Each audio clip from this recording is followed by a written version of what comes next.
तज्जियाकार मोहसिन बेग साहब ने हमें ज्वाइन किया है। मोहसिन बेग साहब अस्सलाम वालेकुम, बहुत बहुत शुक्रिया आपके वक्त के लिए।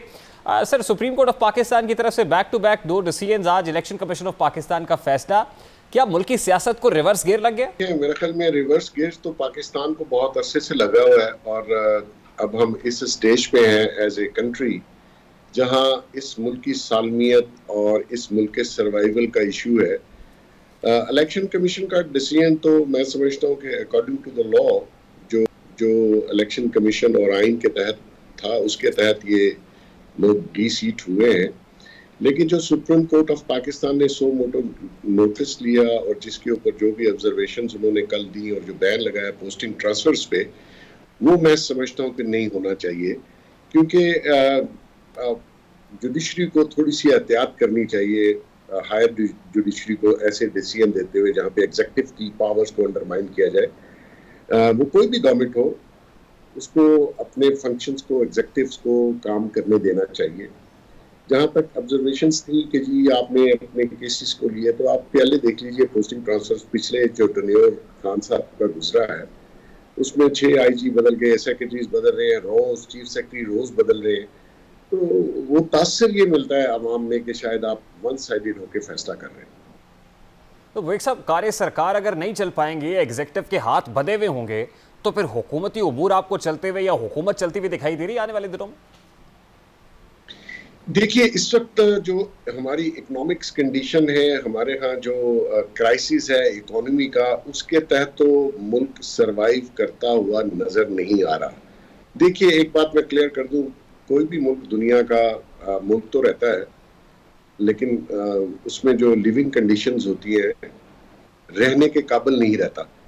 बेग साहब, आप बड़े रिसोर्सफुल हैं, आपके पास तो मालूमात होंगी, ये यकायक हुआ क्या है जो सारा नक्शा तब्दील दिखाई दे रहा है? क्या हुकूमत के साथ कोई वादा खिलाफी हुई है? देखिए, मुझे वादा खिलाफी का तो पता नहीं है, लेकिन बेसिकली ये हुकूमत चेंज हुई एक जमहूरी तरीके से, और जो प्रीवियस सिटिंग गवर्नमेंट थी उनको आइन और कानून में जो वोट ऑफ नो कॉन्फिडेंस का तरीकाकार है उसके तहत इनको तब्दील किया गया। अब कुछ हल्के अगर ये समझते हैं कि ये तरीकाकार ठीक नहीं था और वो आप इलेक्शन में चले जाएं और एक फ्रेश मैंडेट लेके, इसमें भी कोई हर्ज नहीं है, लेकिन किसी के कहने पे गवर्नमेंट को गवर्नमेंट नहीं छोड़नी चाहिए, और वो कोई प्रेशर किसी साइड से भी आए जो कि आ रहा है और हुकूमत उस प्रेशर को फील भी कर रही है, तो मैं समझता हूँ कि इस मुल्क का कहीं ना कहीं आके एंड गेम होनी चाहिए कि आप पॉलिटिक्स में जुडिशरी हो या हमारे जो रियासत के इदारे हैं उनकी इन्वॉल्वमेंट कहीं ना कहीं आके खत्म होनी चाहिए। अगर आप ये काम करते रहे और करते आ रहे हैं तो उसका नतीजा ये निकला है कि आप देख लीजिए कि इस वक्त हमारे मुल्क को सर्वाइवल का इशू है। अगर आपको 2, 4, 5 दिन में IMF अपना पैकेज रिन्यू नहीं करती, लेकिन अब बेग साहब, ये जो इकोनॉमिक कंडीशन जो हालत ज़ारा बता रहे हैं, मेरा ख्याल है this is quite connected with political uncertainty. अगर मुल्क में इतनी सियासी गैर यकीनियत होगी तो इकोनॉमिक स्टेबिलिटी तो नहीं आ सकती है। जब आप कुछ हलकों की बात कर रहे हैं तो कुछ हलकों से मुराद आपकी मुक्तदिर हलके हैं? क्या मुक्तदिर हलके प्रेशराइज कर रहे हैं इस वक्त गवर्नमेंट को कि आप फ्रेश मैंडेट की तरफ जाएं? और अगर ऐसा है तो फिर ये वोट ऑफ नो कॉन्फिडेंस, उसके बाद रिजीम चेंज और फिर इंटरनेशनल कॉन्स्पिरेसी का एक बयानिया खान साहब ने बनाया और उसके बाद अब ये सब, तो क्या ये प्लान्ड है? फिर क्या फिर ये भी जो कयास आराइयां हो रही है कि खान साहब को फिर 2/3 मेजॉरिटी देने का प्लान है, क्या ऐसी बात भी है? देखिए, मेरा ख्याल में पहले भी इन्होंने बहुत सारे लोगों को मेजॉरिटी दी और पावर में लाए। ये एक्सपेरिमेंट करते यहाँ तक पहुंच चुके हुए हैं कि जहाँ पे कंट्री के सर्वाइवल का इशू बनता जा रहा है। कहीं ना कहीं मैंने आपको पहले कहा है कि आपको स्टॉप लगाना पड़ेगा। Let the political people continue with their politics and run the country. अगर आपको इतना शौक है, आपको अपने एक्सपेरिमेंट का इतना शौक है, तो फिर आप खुद आ जाइए पावर में, फिर आप कंट्री चला लीजिए। इस एक्सपेरिमेंट के नतीजों में हम लोग यहाँ पे पहुंचे हैं, तो बिल्कुल मेरा इशारा भी वही है, वही लोग प्रेशराइज कर रहे हैं। जहाँ तक वो आप ये समझते हैं कि ये जो खान साहब ने 3.5 साल इस मुल्क का भट्ठा बिठा दिया इकोनॉमी का, कोई बेग साहब, मुक्तदिर हल्के कह ले आप, power corridors, power brokers, establishment, या फिर सादा अल्फाज में पाक फौज ही कह लें, तो तर्जुमाने पाक फौज तो बार बार ये कह चुके हैं कि भाई हमें सियासत में ना घसीटा जाए।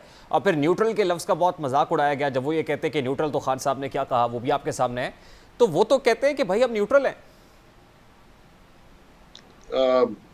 देखिए, मैं उनकी रिस्पेक्ट करता हूँ, डीजी ISPR ने जो बयान दिया, और इन्वॉल्वमेंट एक अलहदा सी चीज़ है। जब आप इन्फोर्स करें अपने डिसीजंस को, और अगर कोई पॉलिटिशियन ना चाहे तो फिर आप दूसरे तरीकों से प्रेशराइज करते हैं, सो मोटो भी आ जाते हैं, कोर्ट की डेट भी लग जाती है, केसेस भी खुलने शुरू हो जाते हैं, नैब भी हरकत में आ जाती है। तो ये चीज़ें खुदारा बंद करें। हमें इस वक्त अपने मुल्क के सर्वाइवल को सोचना है। इतने ज्यादा लोग हैं जो इतने तंग हैं, बेरोजगारी है। तो बेग साहब देखें, फिर जैसे मरियम नवाज साहिबा ने कहा था कि पावर टॉक्स टू पावर, या मज़ाहमत होगी तो मफामत होगी, तो इसका मतलब ये है कि खान साहब के बयानिए का जादू सर चढ़कर बोल रहा है, वो क्राउड पुल कर रहे हैं, बड़े बड़े अवामी इज्तिमात कर रहे हैं, और जो इदारे हैं वो प्रेशर सेंस कर रहे हैं, फील कर रहे हैं, फिर ये समझा जाए? बिल्कुल ऐसे ही है जी, वो प्रेशर ले रहे हैं, और मैं समझता हूँ बड़े जलसों से जरूरी नहीं होता कि आप इलेक्शन भी जीत जाए। इज्तिमा तो आपने हिस्ट्री में देखा होगा, जमात इस्लामी भी बहुत बड़े बड़े करती है, मौलाना साहब भी बहुत बड़े बड़े करते हैं, और रिलीजियस पार्टीज भी बहुत बड़े बड़े करती हैं। ये कोई क्राइटेरिया नहीं। एक्चुअली खान साहब से गवर्नेंस हुई नहीं, और वो इस वक्त जो भी तनकीद हमारे रियासत के इदारों पे कर रहे हैं, या फौज पे कर रहे हैं, या अदलिया पे कर रहे हैं, वो इनको अंडरमाइन और अंडर प्रेशर लाना चाहते हैं, और वो आ रहे हैं। क्योंकि हर शख्स का इस पाकिस्तान में कोई ना कोई हैंडीकैप है जिससे वो अंडर प्रेशर आता है। तो मैं समझता हूँ कि आप, अगर ये गवर्नमेंट जो सिटिंग गवर्नमेंट है, अगर आप इसको चलने दें, आपका फोकस होना चाहिए इकोनॉमी पे, हमारी मईशत पे, जो इस वक्त सबसे बड़ा मसला है। अगर तो इलेक्शन से आपका खजाना भर जाएगा तो जरूर करवा लीजिए, और अगर आप ये गारंटी दे दें कि इलेक्शन के बाद पॉलिटिकल स्टेबिलिटी आ जाएगी तो जरूर करवाइए। क्योंकि अगर खान साहब इलेक्शन 2/3 मेजॉरिटी नहीं जीतते तो वो फिर सड़कों पे होगा।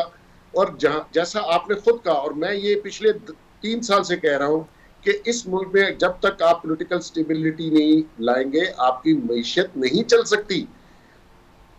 तो फिर बेग साहब, इस वक्त इस्लामाबाद के अंदर मखलूत हुकूमत क्या सोच रही है? क्या जैसे मरियम नवाज साहिबा ने कल के जलसे के अंदर भी आवाम से कहा कि आप बताइए हमें 2/3 मेजॉरिटी देंगे, हमें तो ये टोकरा नहीं उठाना चाहिए, यह अजाब अपने गले नहीं लेना चाहिए, इलेक्शंस की तरफ जाना चाहिए। तो क्या हुकूमत सोच रही है कि असम्बलियाँ डिसॉल्व करके इलेक्शंस ही वाहिद हल है? देखिए, अगर तो उनको चलने नहीं, जैसा कि अभी उनको चलने नहीं दिया जा रहा, तो ऐसी कंडीशंस में तो मेरे ख्याल में वो हुकूमत छोड़ देंगे। लेकिन मेरा एक दूसरा पॉइंट ऑफ व्यू है कि इस वक्त जो हुकूमत है उनको हुकूमत नहीं छोड़नी चाहिए। क्योंकि देखिए, 2 चीजें साबित होंगी। जो इलेक्शन है वो मजीद इस ऐसी एनवायरनमेंट में वो एक मजीद खराबी का बायस होगा। और जो केयर टेकर गवर्नमेंट्स होती हैं, उनके पास इतना मैंडेट नहीं होता कि वो पॉलिटिकल स्टेबिलिटी और फाइनेंशियल स्टेबिलिटी ला सकें। कुछ हल्कों का ये ख्याल है कि जब इसी केयर टेकर गवर्नमेंट आएगी, हम उनको फॉरेन एड्स और मुख्तलिफ मुल्कों से लोन वोन ले देंगे। देखिए, जो पॉलिसी बनती है वो पॉलिटिकल पार्टीज बहुत सोच समझ कर पब्लिक इंटरेस्ट में पॉलिसीज बनाते हैं। ये जो टेक्नोक्रेट्स हैं, ये खान साहब ने भी ये गलती की, उन्होंने टेक्नोक्रेट्स लाए, उन्होंने पब्लिक के फेवर में कोई डिसीजन नहीं लिया। आपने देखा प्राइस हाइक कितनी हुई, कितनी लोगों की जॉब्स गई, और जो भी टेक्नोक्रेट्स ने किया वो पब्लिक इंटरेस्ट के खिलाफ किया। तो अभी अगर आप केयर टेकर ले आते हैं और उनसे कोई फैसले ऐसे कराते हैं तो वो पब्लिक इंटरेस्ट में नहीं होगा। पब्लिक इस वक्त एक एज पे खड़ी है। बिल्कुल, towards the very end Mohsin Baig साहब ये फरमाइएगा, मतलब आप भी लंदन गए, आपकी मियां नवाज शरीफ साहब से मुलाकात हुई, ये कहा गया कि राब्ते हुए हैं, मामला सेट हो गए हैं, मियां साहब वापसी की तैयारी कर रहे हैं, वो सब, तो वो ये सब धरा का धरा रह गया? मतलब ऐसा कोई मामला नहीं है कि किसी जगह पर मुख्तदिर हलकों के साथ कोई सेटिंग हुई हो, कोई बातचीत हुई हो, वापसी की राह हमवार हुई हो? ये सब कयास आराइयाँ थी, ये रूमर्स थी, और ये खुलकर सामने आ रही है वो खबर? देखिए सर, मेरे ख्याल में राब्ते जो है उसमें डिमांड सिर्फ यही है कि आप इलेक्शन करवाएं, और वो इलेक्शन सिटिंग गवर्नमेंट को और जो इनके साथ इत्तेहादी हैं, 11 पॉलिटिकल पार्टीज हैं, उनको सूट नहीं करता कि किसी और की पिच पर खेल कर इलेक्शन करवाए जाए। मैं ना इलेक्शन कमीशन तैयार है, ना पॉलिटिकल पार्टीज तैयार है, सवाए एक पॉलिटिकल पार्टी के जिसको हमारी हिस्ट्री में पहली बार वोट आउट करके असेंबली से